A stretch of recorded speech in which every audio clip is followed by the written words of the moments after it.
All right, here we go, walking around the outside of a 2021 Mach-e with everything opened up.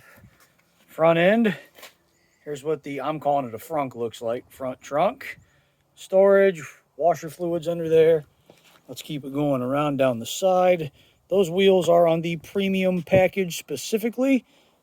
And the badging on the side will also tell you, they all say Mach-e. The 4 means it's a 4-wheel drive, and the X means it has the extended range battery. So that's a giveaway on the outside of the car. And this color is the infinite blue with the black interior. While we're strolling around, rear hatch open. So you can see on this thing, the battery lives underneath, so the load floor is maybe taller than you would expect if you're calling it a hatchback, but about what you would if you were calling it an SUV, which is how they're marketing it as a crossover. So down the other side, doors, I don't know what those are. Driver's area.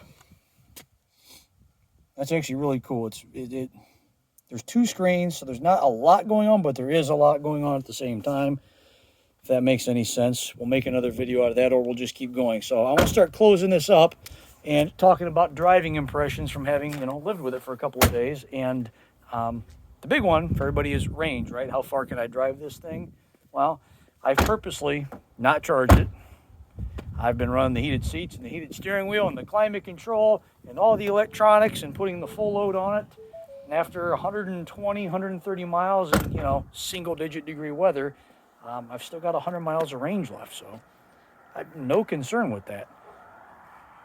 Obviously I can't go cross-country without stopping to charge, but there's a network for that. So on the outside, some of the cool things, 360-degree camera, so you've got a camera right there on the nose of the car, and then there's cameras underneath of each mirror, so that gives you a 360 on the inside. The door handles are awesome, so everything's run off the fob, or the phone is a fob for proximity. So long as you've got the things, you press the button on the door, and the door pops itself open.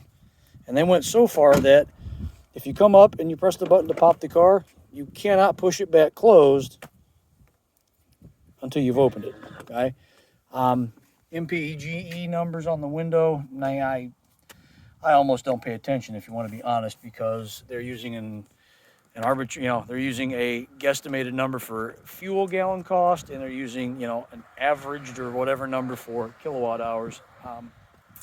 But driving this car, it's really done well. The power delivery is so different of what you're used to in a gas car. It makes the power, the performance is the same whether you're just moving or at speed. The car handles tight, feels solid. It's firm. It's almost a sporty feel, so it's not a cushy luxury electric car. It is sporty, and I know there's a thing about the Mustang name being on it, and let's not say where I stand on that either, but the car does all of those things, and it's easy to drive. It's not difficult. The space is good. The legroom is great.